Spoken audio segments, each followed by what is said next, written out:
نحمده ونستعينه ونستغفره ونعوذ بالله من شرور أنفسنا ومن سيئات أعمالنا من يهده الله فلا مضل له فلا هادي له وأشهد أن لا إله إلا الله وحده لا شريك له وأشهد أن محمدًا عبده ورسوله أرسله بالحق بشيرا ونذيرا أما بعد فإن خير الحديث كتاب الله وخير الهدي هدي محمد صلى الله عليه وسلم وشر الأمور محدثاتها وكل محدثة بدعة وكل بدعة ضلالة وكل ضلالة في النار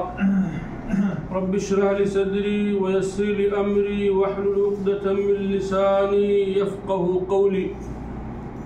محترم دینی اور ملی بھائیوں، ہر قسم کی تعریف اللہ رب العالمین کے لیے ہے جو ہم سب کا خالق و مالک و رازق ہے، جس کے ہم پر بے شمار انعامات ہیں، اور درود و سلام ہو ہمارے آخری نبی جناب محمد مصطفیٰ صلی اللہ علیہ وسلم پر، آپ کے آل اور اصحاب اور تمام متبعین پر. دوستو، آج کے خطبے میں پورے مملکت میں جس موضوع سے متعلق خطبہ دلوایا گیا، جس کی طرف لوگوں کی رہنمائی کی گئی، وہ یہ کہ ہمارے بھائی سوڈان میں اس وقت انتہائی پریشان کن حالات سے گزر رہے ہیں. شاید وہاں پر کچھ باغی جماعتیں ہیں جنہوں نے حکومت کے خلاف بغاوت کر کے وہاں کے امن کو متزلزل کیا ہوا ہے، جس کی بنا پر عوام کو بہت ساری پریشانیوں کا سامنا کرنا پڑ رہا ہے، اور وہاں کھانے پینے کی چیزوں میں بھی شاید کمیاں ہونے لگی ہیں. اس امن کے زائل ہونے کے بعد اس بنا پر خطبے میں اس بات کی طرف لوگوں کو ابھارا گیا کہ آپ سب سے جتنا ممکن ہو سکے اپنی بساط اور استطاعت کے مطابق ان کی مدد فرمائیں، اور اس کے لیے ملک سلمان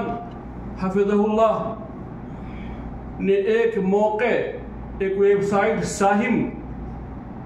کے نام سے رکھا ہے کہ جو شخص جتنا بھی تعاون کرنا چاہتا ہے ساہم کو کھول کر کے، اور اس میں اپنی اکاؤنٹ سے 2 ریال 10 ریال 20 ریال 50 ریال جس کی جو بساط ہو اپنی حد تک تعاون کرنے کی کوشش کرے تاکہ ان کی اس مصیبت میں ہاتھ بٹائے. اور آپ جانتے ہیں کہ اللہ کے نبی جناب محمد مصطفیٰ صلی اللہ علیہ وسلم نے کیا فرمایا؟ ما نقصت مال او ما نقصت صدقۃ من مال، کہ صدقے سے کبھی مال میں کمی نہیں آتی. مال کو صدقہ کم نہیں کرتا بلکہ بڑھاتا ہے. اور اسی طرح سے آپ دیکھیں کہ ہر صبح ایک ندا دینے والا ندا دیتا ہے، ایک دعا کرنے والا دعا کرتا ہے، اس میں دعا بھی ہے اور بددعا بھی ہے کہ اللہم آت منفقا خلفا وآت ممسکا تلفا، کہ اے بار الہ جو تیرے راستے میں خرچ کرنے والا ہو اس کو نعم البدل عطا فرما، اور جو اپنے مال کو گن گن کر کے روک کے رکھے ہوئے ہے اسے تباہ و برباد کر دے. اسے کیا کہتے ہیں؟ ہلاک کر دے، تلف کر دے، ضائع کر دے. تو انسان کو چاہیے اللہ کے راستے میں خرچ کرے. اور آپ جانتے ہیں انما المؤمنون اخوہ، مسلمان آپس میں بھائی بھائی ہیں. اللہ کے نبی صلی اللہ علیہ وسلم نے اسی طرح سے کیا نام ہے قرآن کریم میں مومنوں کو آپس میں بھائی بھائی قرار دیا گیا. آپ صلی اللہ علیہ وسلم نے جگہ فرمایا کہ ایک مسلمان دوسرے مسلمان کے لیے ایسی ہی ہے جیسے ایک جسم ہو، ایک جسم کے مانند ہے کہ اگر جسم کے کسی حصے میں تکلیف ہوگی تو کیا ہوگا؟ پورا جسم تکلیف سے کرا اٹھے گا۔ اگر کہیں بھی تکلیف ہو، ایسا نہیں کہ انگلی میں تکلیف ہوگی تو پھر انگلی ہی کو بھائی آپ کا نام ہے پرسکون رہے گی، وہاں درد ہے، ایسا تو نہیں ہے۔ کہا مسلمانوں کی مثال کمثل الجسد الواحد اذا تداعى له عضو تداعى له سائر الجسد، اور كما قال صلی اللہ علیہ وسلم کہ اگر جسم کے کسی حصے میں تکلیف ہو تو پورا جسم تکلیف سے کرا اٹھتا ہے۔ اسی طرح سے اللہ کے نبی جناب محمد مصطفیٰ صلی اللہ علیہ وسلم نے مختلف احادیث میں کہا کہ مسلمانوں کو ایک مسلمان کے لیے ان سے محبت میں، ان سے لگاؤ میں، ان کے ساتھ حسن اخلاق سے پیش آنے میں بڑھ کر کے حصہ لینا چاہیے۔ المہم تو ہمیں اللہ کے نبی صلی اللہ علیہ وسلم نے مسلمانوں کے ساتھ اچھا معاملہ، اچھا برتاؤ کرنے پر آمادہ کیا ہے اور ان کے اوپر خرچ کرنے پر آمادہ کیا ہے۔ اور آپ دیکھیں کہ اس سلسلے میں اللہ کے نبی جناب محمد مصطفیٰ صلی اللہ علیہ وسلم کے زمانے میں بڑی بہترین مثالیں ملتی ہیں۔ اللہ کے نبی صلی اللہ علیہ وسلم کے زمانے میں بڑی عمدہ مثالیں موجود ہیں اس سلسلے میں۔ آپ صلی اللہ علیہ وسلم جب ہجرت کر کے مکہ سے مدینہ آئے، اور آپ جانتے ہیں مہاجرین انتہائی خالی ہاتھ، ان کے پاس کچھ نہیں، سب کچھ چھوڑ کر کے اللہ کے راستے میں، اللہ کی رضا کے لیے، اللہ کے دین کی حفاظت کے لیے، اپنے ایمان کی بقا کے لیے سب کچھ چھوڑ کر کے چلے آئے۔ تو اللہ کے نبی صلی اللہ علیہ وسلم نے مہاجرین اور انصار کے درمیان بھائی چارگی کی، اور پھر یہ کہ ان مدینہ والوں نے انتہائی فراخ دلی کے ساتھ انہیں قبول کیا، حتیٰ کہ بعض ایسے نمونے بھی ملتے ہیں کہ ایک صحابی رسول نے، ایک انصاری نے کہا کہ دیکھیں ایسا ہے کہ میرے پاس اتنے مال ہیں، اس میں سے یہ آپ کا آدھا اور آدھا میرا، اور یہی نہیں کہا میری 2 بیویاں ہیں، دونوں میں سے کسی ایک کو جو اچھی لگے اس کو پسند کرے، میں اس کو طلاق دیتا ہوں، وہ آپ اس سے نکاح کر لیں تاکہ آپ کا گھر بھی بچ سکے۔ انہوں نے کہا کہ نہیں، ایسا ہے کہ تم مجھے کیا کہتے ہیں مدینہ کی مارکیٹ کی طرف رہنمائی کر دو، اور پھر یہ کہ میں مدینہ کی مارکیٹ میں جا کر کے بیع و شراء خرید و فروخت کر کے اپنے حالات درست۔ المہم لیکن انہوں نے جو اللہ کے نبی صلی اللہ علیہ وسلم نے صحابہ کرام کو، مہاجرین صحابہ کو انصار صحابہ کے ساتھ جوڑا تو انہیں کوئی تکلیف نہیں ہوئی، بلکہ مطلب یہ کہ اس کو انہوں نے انتہائی فراخ دلی سے اور شرح صدر کے ساتھ ان کو قبول کیا، اور اس کو انہوں نے اپنے لیے باعث فخر سمجھا۔ تو مطلب یہ کہ انسان کو چاہیے کہ ایسے موقع پر اگر ہمیں پتہ چلے کہ کہیں کچھ لوگ ضرورت مند ہیں، ان کے ساتھ حالات اس وقت ناگفتہ بے ہیں یا یہ کہ پریشان حال ہیں، تو ہمیں ان کا تعاون کرنا چاہیے۔ آپ دیکھیں اللہ کے نبی جناب محمد مصطفیٰ صلی اللہ علیہ وسلم کے پاس ایک جماعت آئی، کچھ لوگ آئے جو انتہائی شاید مصر سے ایک ٹیم آئی، ایک جماعت آئی، کافی ناگفتہ بے حالات میں تھے، کافی پریشان حال تھے، ان کے پاس نہ صحیح بالوں میں پہننے کے کپڑے ہیں، نہ کھانے پینے کے انتظامات ہیں۔ اللہ کے نبی صلی اللہ علیہ وسلم کے چہرے پر ناگواری، یعنی آپ صلی اللہ علیہ وسلم وہ اس کو دیکھ کر کے بڑی تکلیف ہوئی۔ آپ صلی اللہ علیہ وسلم نے ندا دی، اذان کا وقت تھا، اذان دی گئی، نماز ہوئی، اس کے بعد آپ صلی اللہ علیہ وسلم نے خطبہ دیا کہ جس کے پاس جتنا بساط ہو، ایک مٹھی کا بھی بساط ہو، جس کے پاس جتنی طاقت ہو اتنا کیا کہتے ہیں اللہ کے راستے میں خرچ کرے، ان پراگندہ حال لوگوں کا تعاون کرے، ان خستہ حال لوگوں کی مدد فرمائے۔ چنانچہ ہر شخص اپنی بساط کے مطابق لوگوں نے تعاون کیا، یہاں تک کہ کیا نام ہے کھانے پینے کی مطلب اور پہننے کے سامان ایک ڈھیر جمع ہو گیا، اور جس کے ذریعے سے ان کی ضرورتوں کو پورا کیا گیا۔ تو کیا نام ہے اسی طرح سے دوستو اللہ کے نبی جناب محمد مصطفیٰ صلی اللہ علیہ وسلم نے ہمیں خرچ کرنے پر آمدہ کرتے ہوئے ایک اور مثال دی، کہا تم میں سے کوئی ایسا شخص ہے جو اپنے مال سے محبت نہیں کرتا، یا کیا تم میں سے ہر ایک کو اپنے مال سے محبت ہے؟ لوگوں نے کہا ہاں۔ کیا یہاں بھی اگر آپ سے سوال کریں کہ کیا آپ کو اپنے مال سے محبت ہے یا نہیں ہے تو آپ کیا کہیں گے؟ ہر کسی کو مال سے محبت ہے، مال کی محبت مطلب یہ کہ فطری چیز ہے، لیکن یہ کہ محبت انسان کو ایسا نہ کرے کہ وہ کیا نام ہے حلال و حرام میں تمیز نہ کرے، بہتر نہیں ہے۔ لیکن مال کمانا اور کیا کہتے ہیں اس سے محبت کا ہونا کیا نام ہے یہ فطری چیز ہے، اس میں کوئی مذائقہ نہیں ہے، لیکن یہ کہ وہ حلال طریقے سے ہونا چاہیے۔ حرام طریقے بہت سارے ہیں۔ آج کیا کہتے ہیں اسی ضمن میں جہاں کا نام ہے جمعہ کی نماز ہم پڑھتے ہی سنائیہ کی جو مسجد کے سنائیہ کے کلام اشارے میں جو مسجد ہے اس کے بغل میں یہ مارکیٹ چھوٹی سی ہے، وہاں آج یہ حالت بنی ہوئی ہے کہ اعوذ باللہ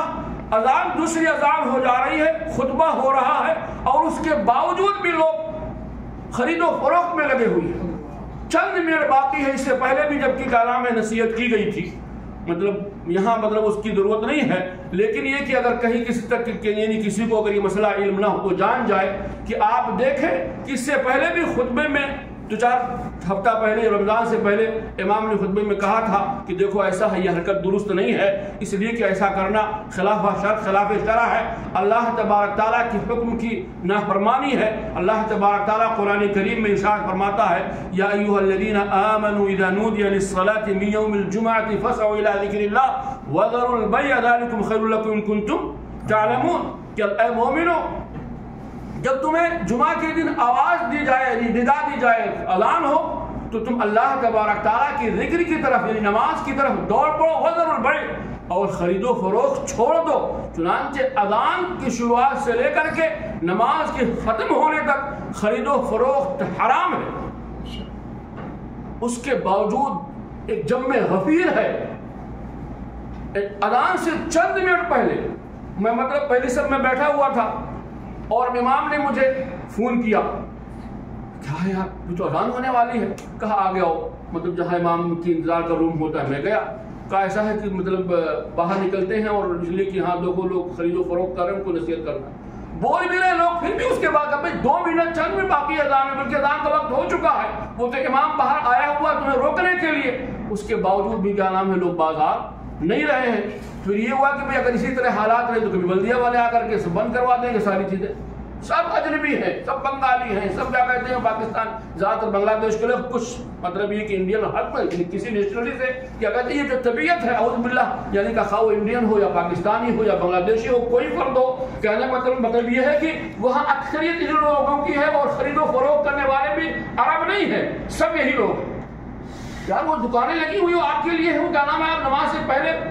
آپ ایک ٹائم رکھو کہ بھائی 11:30 تک 11:45 تک بیچیں گے، اذان سے 5 منٹ پہلے بند کر لو تاکہ مجموعی سنت ادا کر سکو، جمعہ کی نماز پڑھ سکو، اس کے بعد لیکن جو صورتحال بنی ہوئی ہے یعنی اگر اس ٹائم جو 2 چند منٹ باقی ہے اذان میں اس وقت تک اگر کیا نام یہ چیز جاری ہے تو کیا ہوگا؟ البتہ تو کہنے کا مطلب یہ ہے کہ یہ خرید و فروخت درست نہیں ہے، اور بات یہاں سے آئی کہ حلال کمانا چاہیے انسان کو۔ اب آدمی جو خرید رہا ہے پیسے بھی دے کے خرید رہا ہے وہ خریدا ہوا اس کا حرام ہے، تو یہ جو بیچ رہا ہے گرچہ کیا کہتے ہیں تجارت سے کما رہا ہے لیکن اس کا بیچنا بھی اس وقت جو کیا کہتے ہیں تجارت کر رہا ہے وہ بھی حرام ہے۔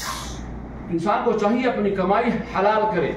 ہمیں اللہ کے نبی جناب محمد مصطفیٰ صلی اللہ علیہ وسلم نے کہا کہ تم میں سے کون ہے جس کو مال کی محبت نہیں ہے؟ کہا ہر کسی کو محبت ہے اللہ کے نبی۔ کہا ایسا ہے کہ وہ مال جو تم کا نام ہے خرچ کر لو اللہ کے راستے میں وہ تمہارا اپنا مال ہے،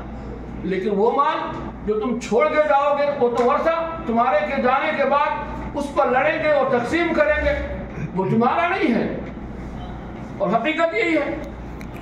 تو انسان کو چاہیے کہ اللہ کے راستے میں خرچ کرتا ہے، کہ یہ بھی مطلب اس کا نہیں ہے کہ انسان اپنے ورثہ کو کیا کہتے ہیں مطلب بھکاری چھوڑ دے، سب کچھ اللہ کے راستے میں خرچ کر دے، بلکہ آپ جانتے ہیں اللہ کے نبی صلی اللہ علیہ وسلم نے کیا کہتے ہیں بلکہ اللہ عز و جل نے قرآن کریم میں میراث کا پورا ملنے کی تعلیم دی ہے، گویا کہ پتہ چلتا ہے کہ انسان کو چاہیے کہ اپنے ورثہ کو حلال طریقے سے اپنی مال چھوڑ کر کے جائے، اور پھر اگر کوئی وصیت بھی کرنا چاہے لوجہ اللہ بھی کرنا چاہتا ہے تب بھی وہ 1/3 سے زیادہ نہیں کر سکتا ہے۔ المہم دوستو یہ چند باتیں تھیں جو خطبے میں شاید کیا کہتے ہیں آئی۔ میں درس کئی ہفتوں سے کتاب کا بند ہو گیا تھا، اس لیے میں کیا نام ہے تھوڑا سا 1-2 باب جس کا ذکر پیچھے ہو چکا ہے اس کی طرف اشارہ کرتے ہوئے تاکہ باب کا تسلسل باقی رہ سکے کیا نام ہے، میں چند باب کی طرف اشارہ کروں گا اور اس کے بعد جو آج کا درس ہے اس کو آپ کے سامنے رکھنے کی کوشش کروں گا۔ وہ یہ کہ آپ دیکھ رہے ہیں اس سے پہلے باب آیا تھا کس چیز کا، شفاعت کا، اور شفاعت ایک ایسا باب ہے جس باب کو لے کر، یعنی ایک ایسی سمجھ لیجیے کہ چیز رہی ہے لوگوں کے بیچ میں جو سبب بنے ہیں لوگوں کو راہ راست سے بھٹکنے کے لیے، اور اس کی بنیادی وجہ کیا ہے؟ انسان عمل نہیں کرنا چاہتا ہے کہ ہم برائیاں بھی کریں، ہر قسم کے معاصی میں ڈوبے بھی رہیں، اور پھر یہ کہ جنت بھی ہاتھ سے نہ جانے پائے۔ تو وہ کیا کرتا ہے؟ اس کی بنا پر وہ چاہتا ہے کہ ہم عمل نہ کر کے بھی،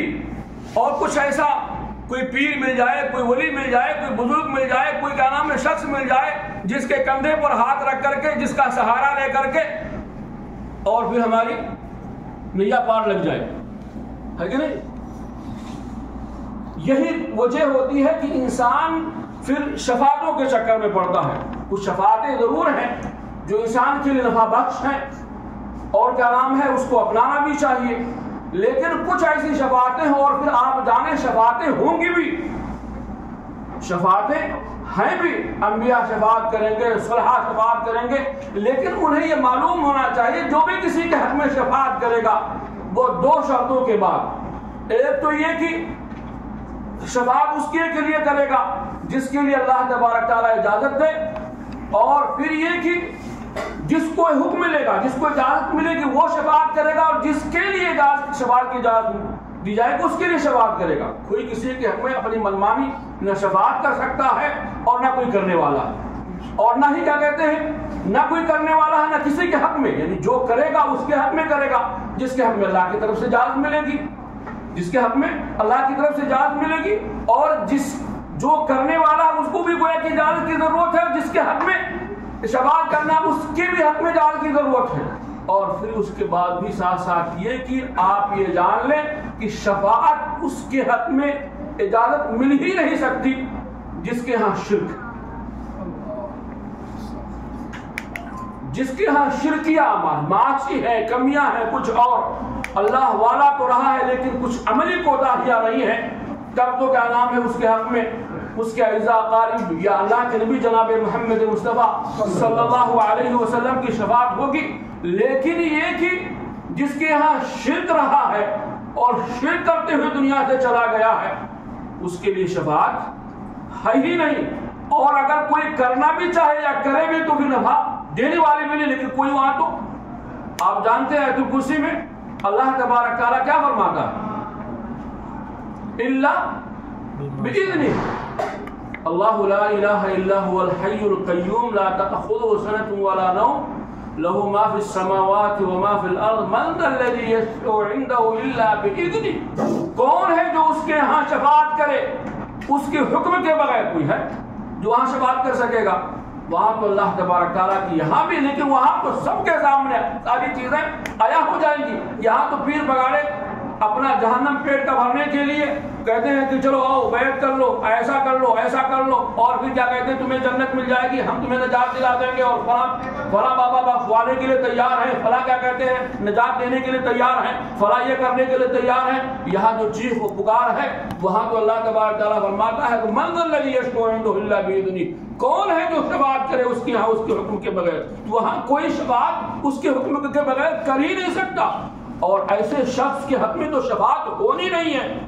جو مشرک رہا ہے، جس کے ہاں شرکیہ اعمال رہے ہیں، جو اللہ کے علاوہ اوروں کو تصرف کا حق دے رہا ہے، جو کیا نام ہے مزاروں پر حاضری دے کر کے وہاں بیٹا بیٹی مانگ رہا ہے، جو کیا کہتے ہیں آستانوں اور درگاہوں پہ جا کر کے انہیں نفع و نقصان کا مالک سمجھ رہا ہے، یہ تو شرک ہے کھلا۔ کچھ ایسے لوگ ہیں جن کے آپ اعمال کو یہ دیکھیں کہ وہ کیا نام ہے چاہتے ہیں کہ ہندو اور مسلم دونوں کے بیچ میں مندروں میں بھی حاضری دیتے ہیں، مسجدوں میں بھی حاضری دیتے ہیں، یعنی جہالت اس قدر عام ہے کہ ہم بھائی چارگی کو قائم کرنے کے لیے یہ سمجھتے ہیں کہ یہی بھائی چارگی ہے کہ ہم ان سے مل کر کے رہیں، وہ ہماری کیا کہتے ہیں محفلوں میں آئے، ہم ان کی محفلوں میں آئے، ہم ان کی عید میں شریک ہو، وہ ہماری آیات میں شریک ہو، اور ساتھ ساتھ یہ کہ تم ہماری مسجدوں میں اور مسجدوں میں نہیں بلکہ ہمارے مزارات میں تم آؤ، ہم تمہاری مندروں میں بھی آئیں۔ یہ سب صورتحال بنی ہوئی ہے۔ بعض جگہوں پہ تو اس قدر جہالت ہے کہ مسلمان ہے، مسلمان نام بھی ہے، سب کچھ ہے، مندروں بھی جاتا ہے۔ کھوسے اسلام میں بھائی یہ تمام چیزیں تو انسان کو جاننا ہے کہ اللہ کے ساتھ شرکیہ امور کرتے ہوئے کوئی بھی چیز فائدہ نہ دینے والی ہے نہ کوئی کام آنے والا۔ آپ دیکھیں اس کے بعد جب شفاعت کا ذکر کرنے کے بعد مؤلف نے دوسرا باب کیا باندھا تھا جانتے ہیں؟ انک لا تہدی من احببت، کہ آپ جسے چاہیں ہدایت نہیں دے سکتے۔ کیا مطلب ہے کہ ہدایت کی دو قسمیں ہیں، پہلے بات جان کے چلے۔ ہدایت کی کتنی قسمیں ہیں؟ دو قسمیں ہیں۔ ایک تو ہدایت توفیق ہے، ایک توجیہ و ارشاد ہے۔ کہاں چلے گا؟ تو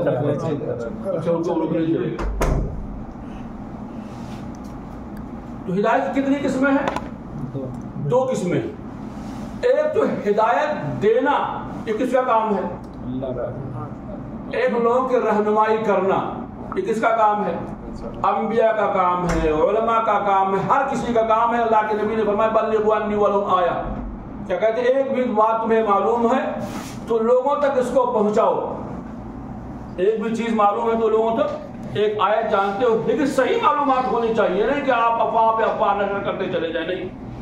یہاں آپ دیکھیں انک لا تہدی من احببت، اللہ کس کو کہہ رہا ہے؟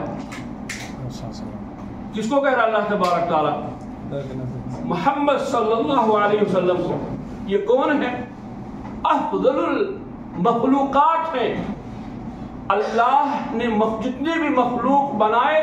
جن کو بھی پیدا کیا، فرشتے ہوں، جن ہوں، انسان ہوں، کائنات کی جتنی بھی چیزیں ہیں، سب سے اونچا جس کو مقام دیا وہ پیارے انبیاء میں بھی، صلحاء میں بھی، جنوں میں بھی، فرشتوں میں بھی اللہ کے نبی جناب محمد مصطفیٰ صلی اللہ علیہ وسلم کو سب سے اونچا مقام حاصل ہے۔ اس کے باوجود اللہ یہ بتلانا چاہتا ہے کہ آپ بھی مختار کل نہیں،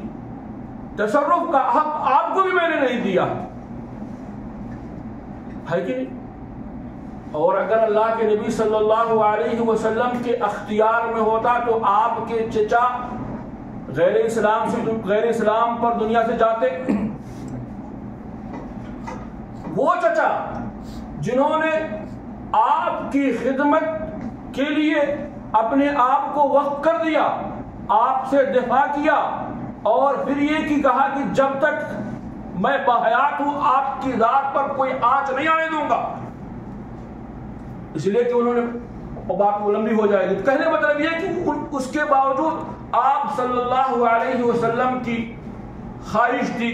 کہ یہ چچا بھی کلمہ پڑھ کر کے اپنے آپ کو جہنم سے بچا لے،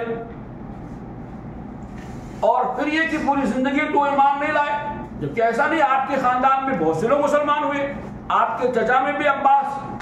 بن عبد المطلب کلمہ پڑھ کے مسلمان ہوئے، آپ کے چچا حمزہ بن عبد المطلب مسلمان ہوئے، آپ کے بھتیجے علی بن ابی طالب خلفائے راشدین میں مسلمان ہوئے، ابو طالب کے بیٹے۔ لیکن یہ کہ آپ کے چچا ابو طالب جن کو کیا نام ہے ذمہ دار ٹھہرایا تھا ان کے دادا نے اپنے انتقال کے موقع پر کہ دیکھو محمد کا خیال رکھنا، جنہوں نے کیا نام ہے اس وصیت کا کیا کہتے ہیں اس نصیحت کا وصیت کا خیال رکھا، اور جب تک کیا نام ہے ان کی بس سانس ہی تک آپ کا خیال رکھتے رہے، لیکن ان کے انتقال کی پوری زندگی وہ مسلمان ہیں۔ آخری موقع پر کہا چچا صرف کام نہیں کا لا الہ الا اللہ کہہ لو، اللہ تبارک تعالیٰ کہیں اس لا الہ الا اللہ کے ذریعے سے میں حجت قائم کر لوں گا، یعنی اللہ سے آپ کے قدم اس کلمہ لا الہ الا اللہ کی گویا کہ آپ شرک سے اپنے آپ کو بات رکھ لیے، مومن ہو گئے، مسلمان ہو گئے، اور پھر یہ کہ میں شفاعت کر لوں گا۔ لیکن اگر شرک پر رہے تو پھر کیا کہتے ہیں میں وہاں بھی کام نہیں آؤں گا۔ لیکن یہ کہ رفقائے سو، برے دوست، یہ انتہائی کا نام ہے انسان کے لیے یا ہر کسی کے لیے بڑے رسا ہوتے ہیں. وہاں کا نام ہے ابو جہل بیٹھا ہوا ہے اور پھر یہ کہ امیہ 2-3 لوگ بیٹھے ہوئے ہیں. تو انہوں نے کہا کیا یعنی آپ کہنا چاہ رہے ہیں, یعنی گویا کہ دیکھیں اگر شاید وہ نہ ہوتے تو کل لا الہ الا اللہ کہہ لیتے اور آنکھ بند ہو جاتی, لیکن ان کے موجودگی میں انہیں آر آیا کہ کیسے. انہوں نے کہا کیا تم اپنے عبد المطلب دادا پردادا کے دین کو چھوڑ دو گے؟ ہاں. انہوں نے جب یہ بات کی دوبارہ اللہ کے نبی نے کہا, آخری لفظ جو ان کی زبان سے ادا ہوا, جو انہوں نے کہا کہ میں اپنے دادا اپنے باپ عبد المطلب کی دین پر اور اسی پر.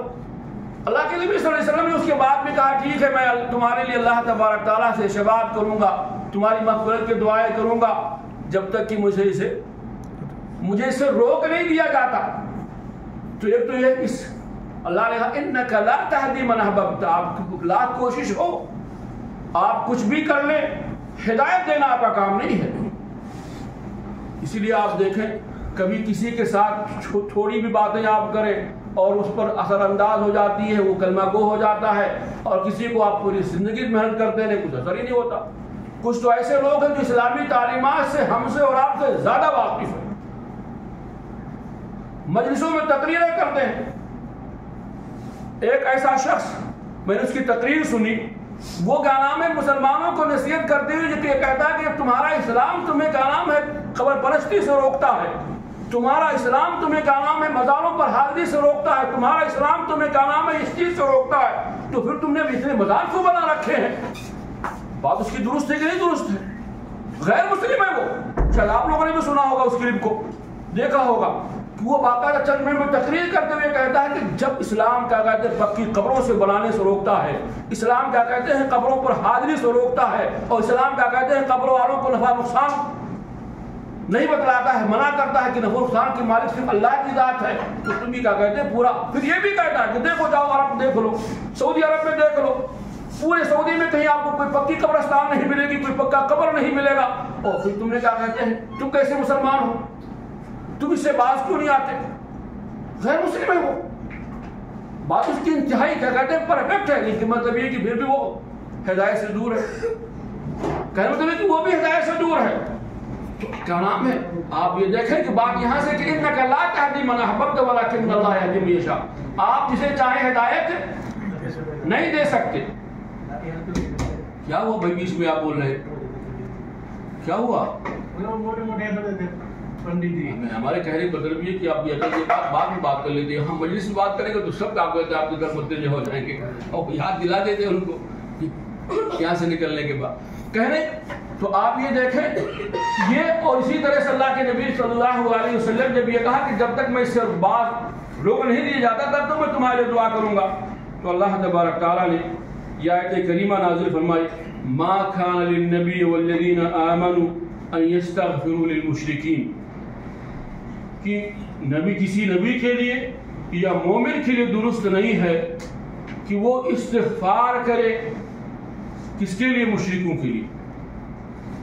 اس بات کے واضح ہو جانے کے بعد کہ وہ اللہ کے ساتھ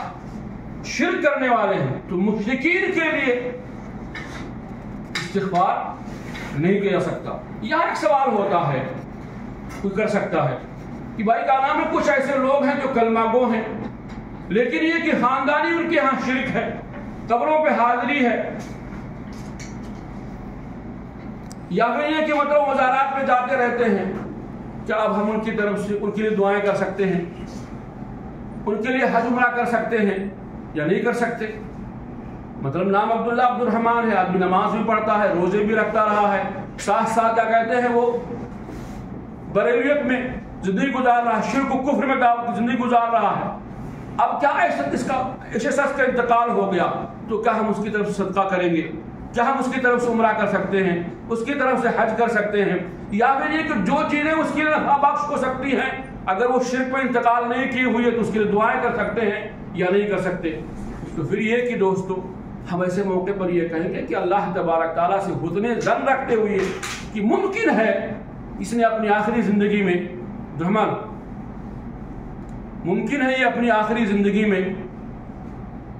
کچھ توبہ استغفار کر لیا ہو, یا پھر یہ کہ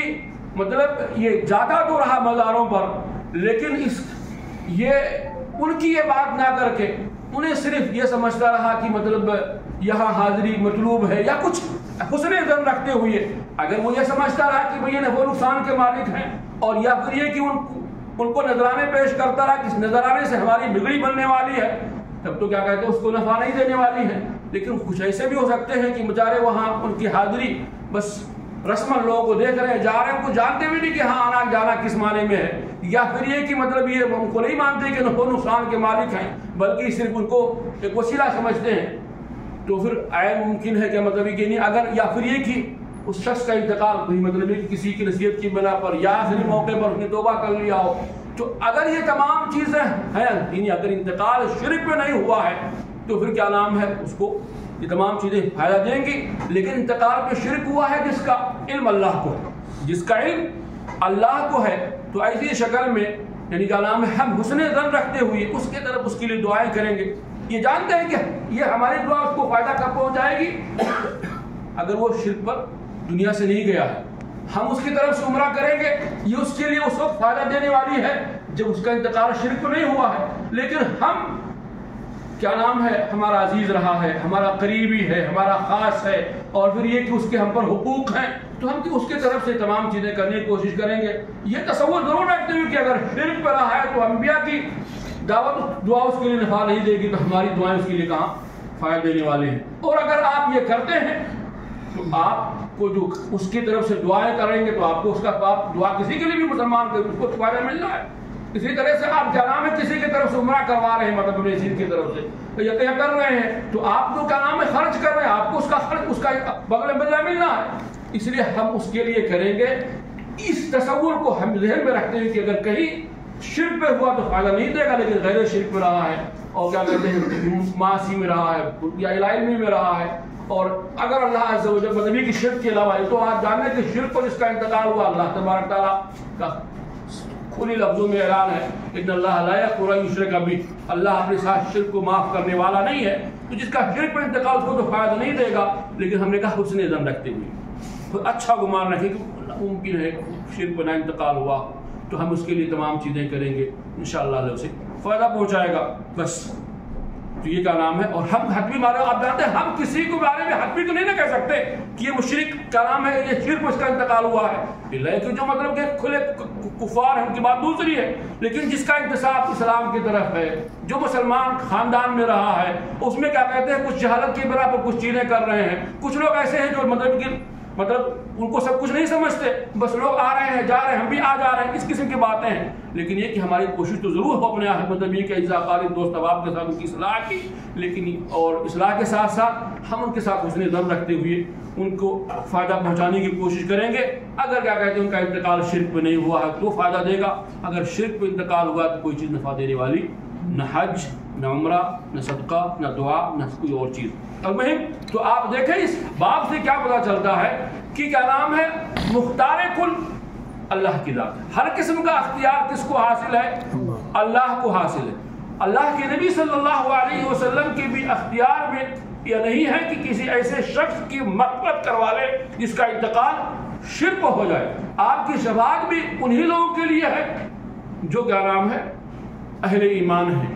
جن کا انتقال ایمان پر ہوا ہے، شرک پر نہیں ہوا ہے۔ شرک پر انتقال کے بعد کوئی بھی چیز فائدہ دینے والی نہ کسی کی ولایت فائدہ دینے والی ہے، نہ کسی کی نصارت فائدہ دینے والی ہے، نہ نبوت فائدہ دینے والی ہے، کچھ بھی آدمی کا نام ہے۔ اور دوستو پھر یہ آپ جانیں کہ انسان کے لیے بہت سارے ایسے اعمال ہیں جو اس کے لیے نفع بخش ہیں، اس کو کیا کہتے ہیں بلکہ وہ شفاعت بھی کرنے والی ہیں، جیسے روزہ بھی سب کیا کہتے ہیں انسان کے لیے شفاعت کرنے والا ہے، قرآن بھی، اور پھر آپ جانتے ہیں صدقہ و خیرات جو ہے کہ اللہ تبارک تعالیٰ کی غضب کو ٹھنڈا کرنے والا ہے۔ اس لیے انسان کو چاہیے کہ کیا نام ہے اللہ تبارک تعالیٰ کی عبادت کرے، اور پھر یہ کہ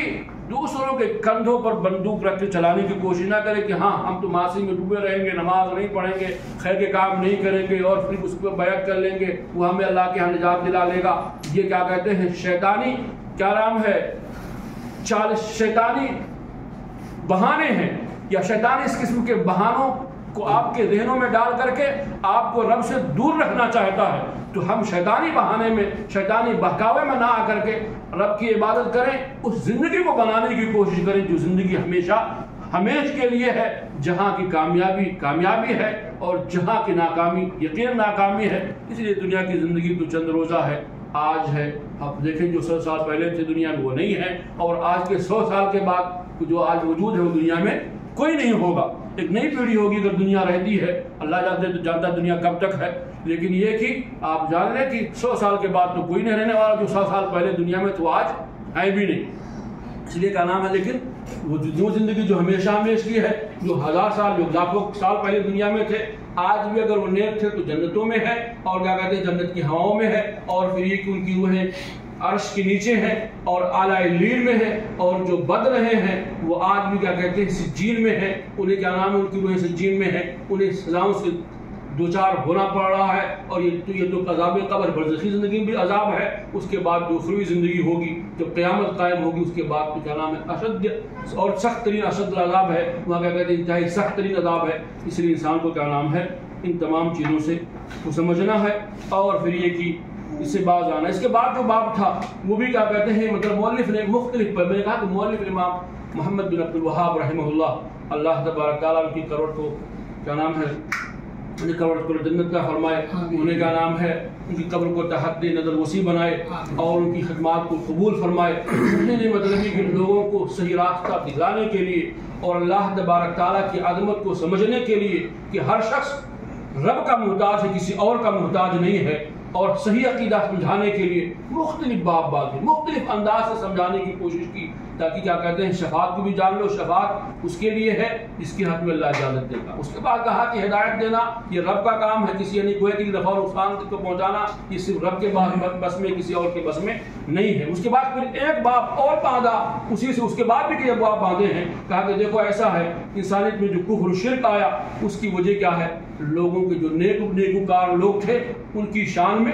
غلو کرنا، کہ ان کے انتقال کے موقع پر جس طرح سے آج بھی کسی کو پیر سمجھ لیا گیا، اس کی قبر کو کیا کہتے ہیں مزار کی شکل دے دی گئی اور وہاں لوگ حاضری دے رہے ہیں۔ یہی حال کیا کہتے ہیں نوح علیہ السلام کی قوم میں ہوا، جب ان کے کچھ لوگ نیکوکار لوگ دنیا سے چلے گئے، اور کیا کہتے ہیں شیطان نے کہا کہ ایسا ہے تو اللہ والے تھے، ان کو کیا کہتے ہیں کچھ نشانی ہونی چاہیے تاکہ ان کی یاد رہے، ان کو یاد کر کے تمہیں بھی اللہ آخرت آ جائے گی، تم بھی اللہ کی عبادت کرو گے۔ اب وہاں کیا نام ہے انہوں نے ان کی قبروں کو تھوڑا سا الگ بنا دیا، پھر بعد میں پختہ کر دیا، بعد میں ان کی اسٹیچو بنا لیے، اور پھر بعد میں ان کی مرور زمانہ کے ساتھ جب وہ گزرتا گیا اب پھر لوگوں نے ان کی عبادت شروع کر دی۔ تو کہا کہ یہ سب اسباب ہیں کیا نام ہے نیکوکار لوگوں کی شان میں غلو کرنا، کیا کہتے ہیں ہمیں غلو نہیں کرنا، وہ اللہ والے تھے الحمدللہ، اگر وہ صحیح معنوں میں کیا دکھاوا نہیں تھا، ریاکاری نہیں تھی، وہ اللہ والے تھے تو اللہ کے ہاں جنتوں میں پہنچ گئے، اور ہمیں چاہیے کہ ان کے طور طریقے کو اپنائیں، نہ کہ ان کی شان میں غلو کریں، اور کیا نام ہے اس سے اللہ کے نبی صلی اللہ علیہ وسلم نے بھی منع کیا۔ یہ باتیں بہرحال کیا نام ہے اگلے درس میں آئیں گی، میں سمجھتا ہوں شاید کیا نام ہے اب وقت مکمل ہو گیا ہو، کسی کا کوئی سوال ہے تو کر سکتا ہے، اور باقی باتیں جو انشاءاللہ کیا کہتے ہیں اسی موضوع سے متعلق کچھ اور جڑی ہوئی چیزیں ہیں، اس کا تذکرہ بھی اللہ عز و جل اگلے درس میں کیا جائے گا۔ اس کتاب کو انشاءاللہ ہم ختم کرنے کی کوشش کریں گے، تھوڑا سا کئی باب کو لینے کے لیے مختصر انداز میں شرح کر کے، تاکہ یہ کتاب مکمل ہو سکے۔ تو کسی کو آپ کوئی سوال ہے تو بہرحال کر سکتا، ممکن ہے اگلے ہفتے میں یا اس کے بعد میں کچھ باتیں آپ لوگوں کے سامنے حج وغیرہ سے متعلق کروں، اس لیے کہ کیا کہتے ہیں حج قریب ہے تو اس مناسبت سے کچھ باتیں ہونی چاہیے۔ اللہ سے بہرحال دعا ہے کہ اللہ تبارک تعالیٰ ہم سب کی اصلاح فرمائے۔ آخر میں پھر ہم کہیں گے کہ ہر شخص جس کی جو بساط ہو اپنے بھائیوں کی سودان میں جو کیا کہتے ہیں انتہائی ناگفتہ حالات سے انتہائی پریشان کن حالات سے گزر رہے ہیں ان کا کیا کہتے ہیں تعاون کرے۔ اللہ تبارک تعالیٰ ہم سب کو اس کی توفیق عطا فرمائے۔ اے بار الہ ہم سب کی ضرورتوں کو پوری فرما، ہمیں جو پریشان حال کی پریشانیوں کو آسانی بدل دے۔ سب جب جہاں کہیں بھی پریشان حال ہے بار الہ اور مسلمانوں کے بار الہ تو متحد اور متفق رہنے کی توفیق عطا فرما، انہیں صحیح اسلام کی طرف